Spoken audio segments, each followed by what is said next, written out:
Hi hello Sharan ರೀ. Jyothi's vlogs ಇನ್ ಕನ್ನಡ ಚಾನಲ್ಗೆ ಸ್ವಾಗತ ಕೋರಾಕತ್ತೀನಿ. ನಾನು ಇವತ್ತು ನಮ್ಮ ಉತ್ತರ ಕರ್ನಾಟಕ ಸ್ಪೆಷಲ್ ದೊಣಗಾಯಿ ಎಣಗಾಯಿ ಪಲ್ಯ ಮಾಡಾಕತ್ತೀನಿ.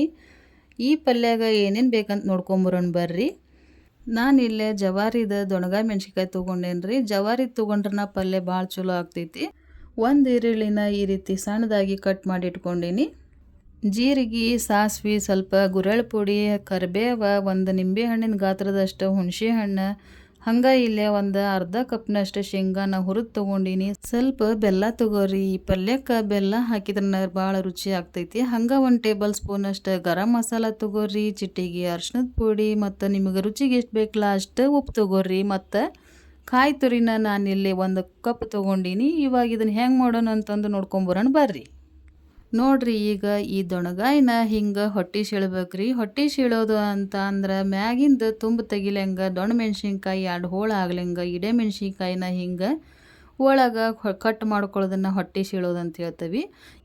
ಗ್ಯಾಸ್ ಹಚ್ಚಿ ಒಂದು ಬಾಳ್ಗಿ ತೊಗೊಂಡು ಆ ಬಾಳ್ಗಿಗೆ ಸ್ವಲ್ಪ ಎಣ್ಣೆ ಹಾಕಿ ಈಗ ಈ ಹೆಚ್ಚಿರೋ ದೊಣಗಾಯಿನ ಇದ್ರಾಗ ಹುರ್ಕೊಳ್ಳೋಣ್ರಿ.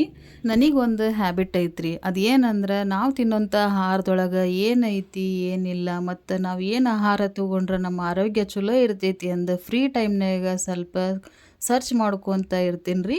ಹಂಗೆ ನನಗಿಲ್ಲ ಈ ದೊಣ್ಣೆ ಮೆಣ್ಸಿನ್ಕಾಯಿ ಬಗ್ಗೆ ಸ್ವಲ್ಪ ಮಾಹಿತಿ ಸಿಕ್ತು.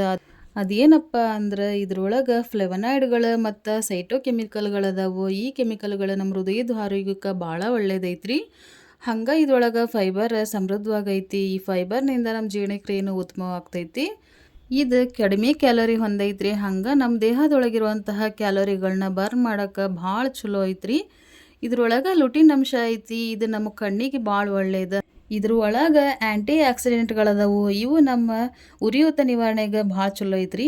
ನೋಡ್ರಿ, ಇಷ್ಟು ನನಗೆ ಗೊತ್ತಿದ್ದ ಮಾಹಿತಿನ ನಿಮ್ಮ ಜೊತೆಗೆ ಹಂಚ್ಕೊಂಡೀನಿ. ಹಂಗೆ ಇತ್ಲಾಗ ನಾನು ದೊಣ್ಣೆಮೆಣ್ಸಿನ್ಕಾಯಿನೂ ಹುರಿಯೋದು ಆತ. ಈಗ ಈ ದೊಣ್ಣೆಮೆಣ್ಸಿನ್ಕಾಯಿನ ಒಂದು ಪ್ಲೇಟಿಗೆ ತಕ್ಕೊಂಡು ಈಗ ಇದಕ್ಕೆ ಮಸಾಲೆ ಮಾಡ್ಬೇಕ್ರಿ. ಈ ಮಸಾಲೆ ಮಾಡೋಕ್ಕೆ ನಾವು ಹುರಿಯಾಕೆ ತಗೊಂಡಿದ್ದ ಬಾಳ್ಗಿನ ಮತ್ತು ಗ್ಯಾಸ್ ಮೇಲಿಟ್ಟು ಸ್ವಲ್ಪ ಎಣ್ಣೆ ಹಾಕ್ರಿ. ಈಗ ಈ ಎಣ್ಣೆ ಕಾದ್ಮೇಲೆ ಜೀರಿಗೆ ಮತ್ತು ಸಾಸಿವೆ ಹಾಕಿ ಚಟ್ಪಟ್ ಅನಿಸಿ ಕರಿಬೇವು ಹಾಕಿ ಹಂಗೆ ಸಣ್ಣದಾಗಿ ಹೆಚ್ಚಿರೋ ಈರುಳ್ಳಿನ ಹಾಕ್ಬೇಕ್ರಿ. ನೋಡ್ರಿ, ಈರುಳ್ಳಿ ಸ್ವಲ್ಪ ಕಂದು ಬಣ್ಣ ಬರೋವರೆಗೂ ಹುರ್ಕೋಬೇಕು. ಹಿಂಗೆ ಹುರಿದಿದ್ದಾದ್ಮೇಲೆ ಸ್ವಲ್ಪ ಅರಿಶಿನ ಪುಡಿ, ಗುರೆಳ್ ಪುಡಿ ಹಾಕ್ರಿ. ಈ ಗುರೆಳನ್ನ ಸ್ವಲ್ಪ ಹುರಿದು ಪುಡಿ ಮಾಡಿ ಇಟ್ಕೋಬೇಕು ನೋಡ್ರಿ. ಈಗ ಇದಕ್ಕೆ ಸ್ವಲ್ಪ ಗರಂ ಮಸಾಲ ಹಾಕೋರಿ. ಗರಂ ಮಸಾಲ ಹಾಕ್ಕೊಂಡು ಚೆಂದಾಗಿ ಇದನ್ನು ಒಮ್ಮೆ ಫ್ರೈ ಮಾಡಿರಿ.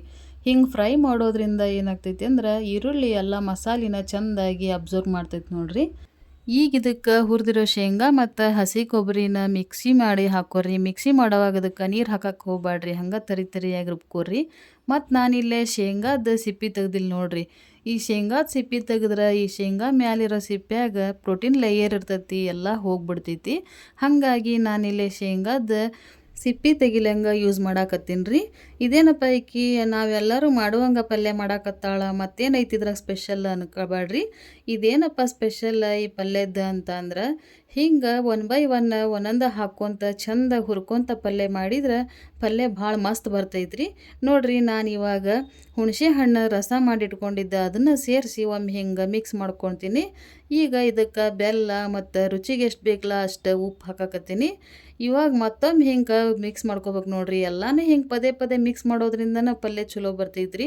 ಎಲ್ಲನೂ ಒಮ್ಮಿಕ್ಲ ಹಾಕಿ ಬೊಗಣ್ಯಾಗ ಕುದಿಸಿ ಇಟ್ರೆ ಪಲ್ಯ ಅಷ್ಟು ಚಲೋ ಬರಂಗಿಲ್ಲ ರೀ. ನಾನು ಇವಾಗ ಇದಕ್ಕೆ ಸ್ವಲ್ಪ ನೀರು ಹಾಕ್ಕೊಳಕತ್ತೀನಿ. ಸ್ವಲ್ಪ ಹಾಕೋರಿ. ಯಾಕಂತಂದ್ರೆ ಈ ಎಣಗಾಯಿ ಏನೈತಲ್ರಿ, ಎಣಗಾಯಿ ನೀರು ಆಗಬಾರ್ದು ನೋಡ್ರಿ. ಸ್ವಲ್ಪ ಗ್ರೇವಿ ಇದ್ರನ್ನ ಭಾಳ ಚಲೋ ಬರ್ತೈತಿ.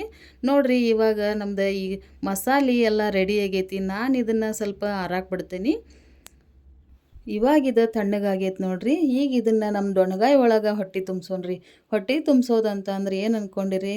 ಏನೂ ಅಲ್ಲ, ಬರ್ರಿ ಇಲ್ಲಿ ತೋರಿಸ್ತೀನಿ. ಇಷ್ಟ ನೋಡ್ರಿ. ಹಿಂಗೆ ದೊಣಗಾಯಿನ ಹಿಂಗೆ ಕೈಯಾಗ ಅಗಲು ಮಾಡ್ಕೊತ ಆ ಮಸಾಲೆ ಏನು ಮಾಡಿದ್ವಲ್ರಿ, ಆ ಮಸಾಲಿನ ಅದ್ರ ಒಳಗೆ ಚೆಂದಾಗಿ ಹೊಟ್ಟೆ ತುಂಬಿಸ್ಬೇಕು ನೋಡ್ರಿ. ಹಿಂಗೆ ಇವಾಗ ನಾನು ಎಲ್ಲ ದೊಣಗಾಯಿನೂ ಹಿಂಗೆ ಹೊಟ್ಟೆ ತುಂಬಿಸ್ಕೊಂಡು ಇಟ್ಕೊಂಡೀನಿ ನೋಡ್ರಿ. ನಾನಿವಾಗ ಮತ್ತು ಒಂದು ಬಾಳ್ಗಿಗೆ ಎಣ್ಣೆ ಹಾಕಾಕತ್ತೀನಿ ನೋಡ್ರಿ. ಹಿಂಗೆ ಪದೇ ಪದೇ ಎಣ್ಣೆ ಹಾಕೋದಕ್ಕೆ ಇದಕ್ಕೆ ಎಣಗಾಯಿ ಅಂತ ಕರೀತಾರೆ. ನಾನು ಹೊಟ್ಟೆ ತುಂಬಿಸಿರೋ ಎಲ್ಲ ಎಣಗಾಯಿನ ಹಿಂಗೆ ಈ ಬಾಳ್ಗಿ ಒಳಗೆ ಇಟ್ಟು ಉಳಿದಿರೋ ಮಸಾಲಿನ ಇದ್ರ ಮೇಲೆ ಹಾಕ್ತೇನೆ ರೀ. ಉಳಿದಿರೋ ಮಸಾಲೆ ಅಂದರೆ ಬೇರೇನು ಇಲ್ಲರಿ ಇಲ್ಲೇ. ಆವಾಗಲೇ ದೊಣ್ಣೆ ಮೆಣ್ಸಿನ್ಕಾಯಿನ ತುಂಬಿ ಉಳಿದಿತ್ತಲ್ರಿ ಮಸಾಲೆ, ಅದ ಮಸಾಲಿನ ಅದ್ರ ಮೇಲೆ ಚಂದಾಗ ಹಾಕ್ಬೇಕ್ರಿ. ಹಿಂಗೆ ಈ ಮಸಾಲೆ ಎಲ್ಲ ಹಾಕಿ ಈ ಮಸಾಲೆ ಹಾಕಿಟ್ಕೊಂಡಿರ್ತಾವಲ್ಲ ರೀ ಅದ ಪಾತ್ರೆಗೆ ಸ್ವಲ್ಪ ನೀರು ಹಾಕಿ ಮಸಾಲೆ ಮ್ಯಾಲೆ ಹಾಕ್ರಿ. ಭಾಳ ನೀರು ಹಾಕಕ್ಕೆ ಹೋಗ್ಬೇಡ್ರಿ. ಈ ದೊಣ್ಣೆ ಮೆಣಸಿನ್ಕಾಯಿ ಏನೈತಲ್ರಿ ಯಾವುದೇ ಎಣ್ಣೆಗಾಯಿ ಪಲ್ಯ ಮಾಡಿರಿ ನೀವು ಭಾಳ ನೀರು ಹಾಕಿದ್ರೆ ಚಲೋ ಆಗೋದಿಲ್ಲ ರೀ. ನೀರು ಆಗ್ಬಿಡ್ತೈತಿ ಪಲ್ಯ.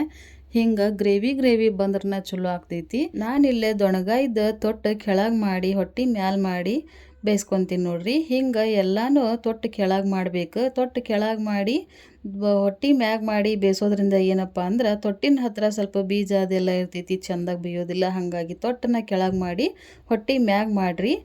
ಈ ಮೆಥಡ್ನ ನೀವು ಫಾಲೋ ಮಾಡಿ ಈ ಥರ ಪಲ್ಯ ಮಾಡಿ ನೋಡ್ರಿ. ನಿಮ್ಗೆ ಗೊತ್ತಾಗ್ತೈತಿ ಪಲ್ಯ ಎಷ್ಟು ಮಸ್ತಂಗೆ ಬೆಂದಿರ್ತೈತಿ ಮತ್ತು ಎಷ್ಟು ಮಸ್ತಂಗೆ ಅದ್ರೊಳಗಿರೋ ಮಸಾಲೆ ಎಲ್ಲ ಹಂಗೆ ಇರ್ತೈತ್ರಿ. ನೀವು ಈ ಮೆಥಡ್ನಾಗ ಪಲ್ಯ ಮಾಡಿ ನೋಡ್ರಿ, ಭಾಳ ಮಸ್ತ್ ಬರ್ತೈತ್ರಿ ಪಲ್ಯ. ಪದೇ ಪದೇ ಮಾಡ್ಕೊಂಡು ತಿಂತೀರಿ. ಇವಾಗ ನಾನು ಇದನ್ನು ಒಂದು ಪ್ಲೇಟ್ ಮುಚ್ಚಿ ಒಂದು 5 ನಿಮಿಷ ಬೇಯಿಸ್ಕೊಂಬರ್ತೇನೆ ರೀ. ಸಣ್ಣ ಉರಿ ಇಟ್ಟು ಒಂದು 5 ನಿಮಿಷ ಇದನ್ನು ಬೇಯಿಸಾಗೈತಿ. ಇದು ಹೆಂಗಾಗೈತಿ ಅಂತ ನೋಡೋಣ ಬರ್ರಿ. ನೋಡ್ರಿ ಇಲ್ಲೇ ಡೊಣಗಾಯ್ದು ಕಲರು ಬದಲಾಗೈತಿ, ಹಂಗೆ ಮಸಾಲೆ ಎಣ್ಣೆ ಬಿಟ್ಟೈತಿ, ಚಂದಾಗಿ ಬೆಂದೈತಿ ನೋಡ್ರಿ. ಇವಾಗ ನಾನು ಇದಕ್ಕೆ ಕಟ್ ಮಾಡಿರೋ ಕೊತ್ತಂಬರಿನ ಮ್ಯಾಲೆ ಹಾಕಿ ಗ್ಯಾಸ್ ಆಫ್ ಮಾಡಿ ಒಂದು 2 ನಿಮಿಷ ಹಂಗೆ ಪ್ಲೇಟ್ ಮುಚ್ಚಿ ಬಿಟ್ಟು ಬಿಡ್ತೇನೆ ನೋಡ್ರಿ. ಒಂದು ಮೆಣಸಿನ್ಕಾಯಿ ಪಲ್ಯನ ನಾನು ಹೇಳಿರೋ ಮೆಥಡ್ನಾಗ ಮಾಡಿ ನೋಡ್ರಿ, ಭಾರಿ ಮಸ್ತ್ ಬರ್ತೈತ್ರಿ. ಮಾಡಿದ್ಮ್ಯಾಗ ನನಗೆ ಕಮೆಂಟ್ ಮಾಡೋದನ್ನು ಮರಿಬೇಡ್ರಿ. ನೋಡ್ರಿ ಇಲ್ಲೇ ದೊಣಗಾಯಿ ಪಲ್ಯನ ರೆಡಿ ಆತ. ಈಗ ಒಂದು 2 ಬಿಸಿ ರೊಟ್ಟಿ ಮಾಡ್ಕೊಂಡು ಇದನ್ನು ಸರ್ವ್ ಮಾಡೋಣ ಬರ್ರಿ. ದೊಣಗಾಯಿ ಪಲ್ಯನೂ ರೆಡಿ ಆತು, ಬಿಸಿ ರೊಟ್ಟಿನೂ ರೆಡಿ ಆದವು. ರೊಟ್ಟಿ ಪಲ್ಯ ಇದ್ಮ್ಯಾಗ ಸೈಡಿಗೆ ಏನಾರ ಸಲಾಡ್ಸ್ ಇದ್ರೆ ಚಲೋ ಆಗ್ತೈತೆ ನೋಡ್ರಿ. ನಾನಿಲ್ಲೇ ಮೆಂತ್ಯ ಸೊಪ್ಪು, ಮೂಲಂಗಿ, ಕ್ಯಾರೆಟ್, ಸೌತೆಕಾಯಿ ಜೊತೆಗೆ ಸರ್ವ್ ಮಾಡಾಕತ್ತೀನಿ.